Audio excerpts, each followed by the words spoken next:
the rivalry never really cooled. It simply changed temperature. What began as verbal warfare in 2014 evolved into something heavier, something personal, something that refused to fade even when the fights were over and the cage doors closed.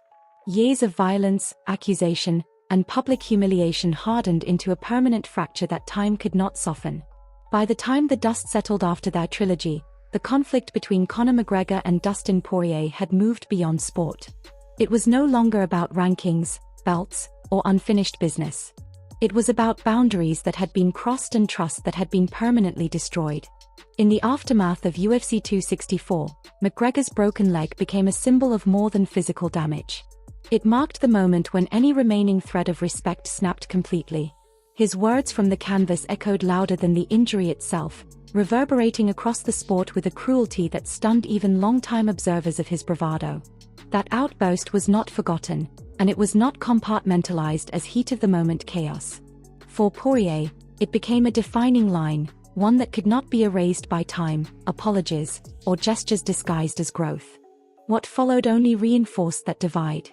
McGregor's absence from competition did nothing to quiet the feud. Instead, it migrated to social media, where years passed in a strange cycle of provocation and deletion. Posts appeared suddenly, attacking Poirier during moments when he was injured, vulnerable, or simply competing elsewhere. Then they vanished, as if erasing the words might undo the intent behind them. Screenshots ensured nothing truly disappeared. Each incident added weight to a rivalry that no longer needed oxygen but kept receiving it anyway. Poirier chose a different response. Silence. Not reconciliation. Not forgiveness. Just refusal. He declined to participate in the digital warfare, declined to correct narratives that tried to rewrite history, declined to engage with someone who could not accept the reality of 2 knockout losses and a broken ending.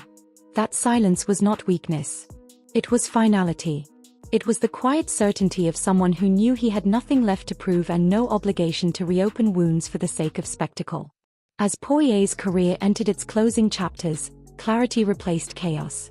He spoke openly about wanting peace, about protecting his family, about choosing how his story would end. The idea of a fourth fight lingered in the background as a hypothetical that made sense only on paper. Financially, it would be massive. Promotively, it would dominate headlines. Competitively, it might offer closure to fans who felt robbed by a freak injury. None of that mattered to Poirier. He had already lived through what that rivalry demanded, and he was done paying its cost. Then came the moment no one expected to matter. A birth announcement. A personal milestone that existed entirely outside the violent world that had defined so much of both men's lives. When McGregor left a brief congratulatory comment, it briefly reframed the narrative. For a moment, people wondered if time had done its work, if perspective had finally taken hold, if the rivalry had reached its natural conclusion. 2 words sparked endless analysis, not because of what they said, but because of who said them and the history attached. Poirier's response erased the speculation instantly.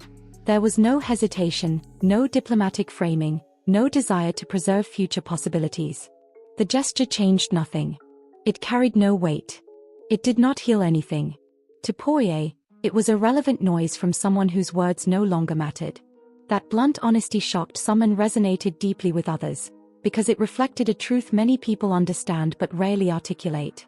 Forgiveness is optional. Closure does not require reconciliation. Moving on does not mean reopening doors that were closed for a reason. To understand why, the full context matters. This was never just about trash talk or selling fights. It was about attacking family. It was about public promises to charity that were never fulfilled. It was about years of sustained hostility long after competition ended. It was about choosing, again and again, to escalate rather than let go. When Poirier looked at the totality of that history, the conclusion was simple.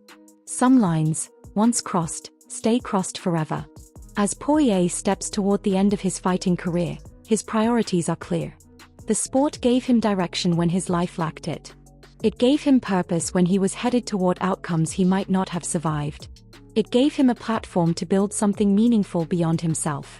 It also brought McGregor into his life, not by choice, but by circumstance. That collision produced unforgettable fights and an unforgettable feud. But it does not require a fairy tale ending. There will be no shared stage years from now where both men laugh about the past. There will be no mutual appreciation speech or symbolic handshake. History will stand as it is, unedited and unsoftened. McGregor once called Poirier mentally weak and was proven wrong in the most definitive way possible.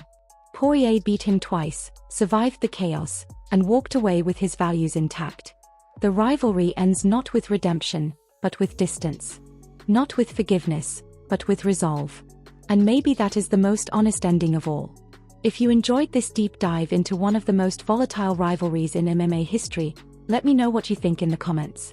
Do you believe some feuds can never be repaired, or should time eventually heal everything? Was Poirier right to shut the door completely, or do you think reconciliation was possible? Make sure to like the video, subscribe to the channel for more long-form fight stories and documentaries, and check out the next video on your screen for another chapter from the fight world that refuses to fade.